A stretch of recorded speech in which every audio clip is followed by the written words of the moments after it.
Hello and welcome back to Ganesh Institute. Hope you all are doing very well. So in today's video, we are taking up another topic from English Literature of Class 12. This is the poetry section. My Mother at 66, written by the poetess Kamla Das. So let's begin with its description. So there are some points to remember for you. First of all, the poet. The name of the poet is very important along with the name of the poem, okay? So remember that this is of 1 mark when it comes to RTC, okay? Refer to text or context. So now the poetess is Kamla Das and the poem name is My Mother at 66. So now every time I tell you about this, that what is the main character the poem or lesson is talking about. This you have to remember very well, and you have to write the character sketch also. You might be asked in your question in your examination. So my mother is here. Uh, my mother is the main character. That means Kamala Das's mother. Okay, and her age is 66. Never write any numerical value in English examination when it comes to answer writing. Okay, so write whole 66. Okay, now in this poem Kamla Das tells us about the inevitable cycle of life. Inevitable means definitely definitely be there. Okay, so this is the cycle of life starting from birth and ends at death. This is a cycle, and so this is what this poem is talking about. Inevitable cycle of life. She feels that aging is the natural process. In this life cycle, one phase is of aging as well. Old age is the last stage, okay? According to the poetess, old age is the final age for any person of this life cycle. So why she's thinking this? So this poem is talking about that. One morning when the writer was driving from her parents' home to Cochin, so she was driving, she saw her mother beside her on the seat doing, and she was dozing basically. Dozing means yawning with her mouth open. So she was dozing, okay? And she feels the ache. You know how it comes to when you see a face and it is actually pale, dull, then you associate this image with some disease or some uneasiness, right? So similarly, this happened with the poetess as well. She saw her mother beside her on the seat and she was dozing. She feels, the poetess feels the ache, the pain her mother is undergoing. Okay. She she knew that her mother has become old now. Her face was, her mother's face was pale, weak, calm, and cool, as if she doesn't need anything else. She realized that her mother won't live long. And this was the childhood fear of hers, okay? She has this fear she has this fear since her childhood that her mother might be no longer with her someday. So she kept thinking about all these things. So what was there? Narrator compare her mother's face when she saw her mother dozing with this type of look.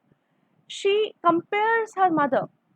So we are simultaneously going to and fro in present and past tense, though this is not the right way to do it.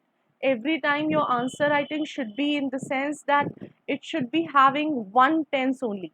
But sometimes you have to go in the past, just like what poet is thinking right now is her thought in present.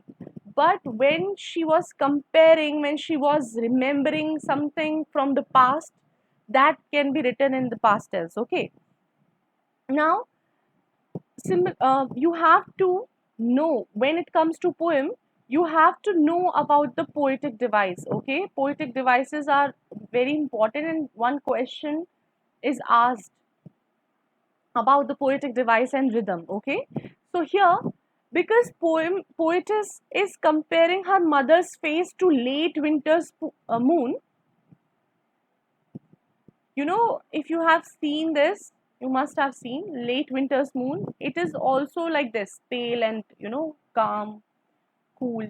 So there is a device, when we use alankar in English, some of the poetic devices are there.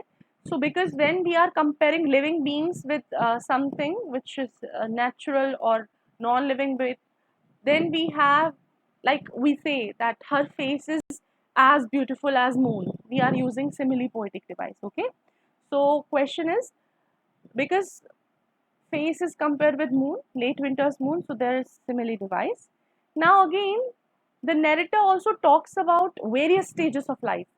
We have seen here that she has talked about the life cycle from birth to death and old age is before death. So now she has categorized these stages of life into various forms, and she's comparing that there are young trees, just like young trees we have newborn babies, then we have grown up teenager or married children, they live happily. So that means this is the childhood period. Married children's age can be compared as young age, teenage. And then we have airport security check. So this is a metaphor now, because we are comparing non-living with non-living. Airport security check, this is the third stage, old age, when you have to you will face so many barriers, you have to stop, you cannot do everything as you want, so airport security check are also there. And then in the last line, poetess also thinks about her aging mother, and she becomes unhappy. So she's just trying to put that thought away. No, no, I don't want to think about my childhood fear. And she started looking at the outside world. But she consoles her mother and herself by saying some parting words. Okay, when we part way, we say goodbye or see you soon. So she said, see you soon, Amma. This is a South Indian poetess. So this is a South Indian poetess. That's why she said Amma to her mother. See you soon, Amma. And she gave a smile, but she was not happy from within. Okay.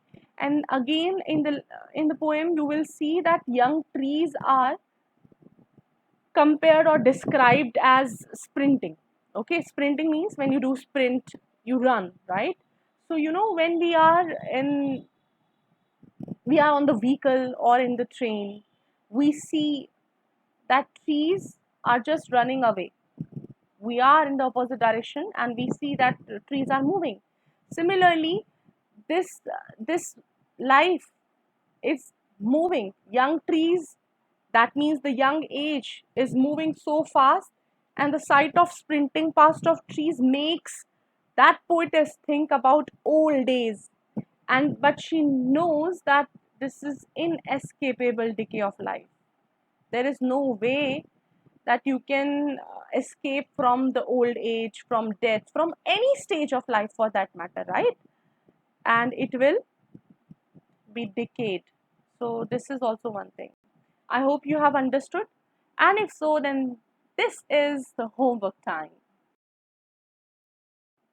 What you are supposed to do, you have to read the poem from your NCRT. You have to write the textual questions which are given at the backside of your lesson, your poem, and then try to solve some of the refer to context. That means one text, one stanza will be given of the poem, and then you will be followed by some questions, and you have to solve those questions. And try solving some previous year questions also, board based questions, so that you will be having some idea that Nothing can go beyond this. Now you have covered all the aspects of this poem from all the perspectives, okay? I'm hoping that this is clear to you, and if so, then don't forget to like, share, and subscribe my channel. Please do subscribe. See you soon in the next video. Take care. Bye.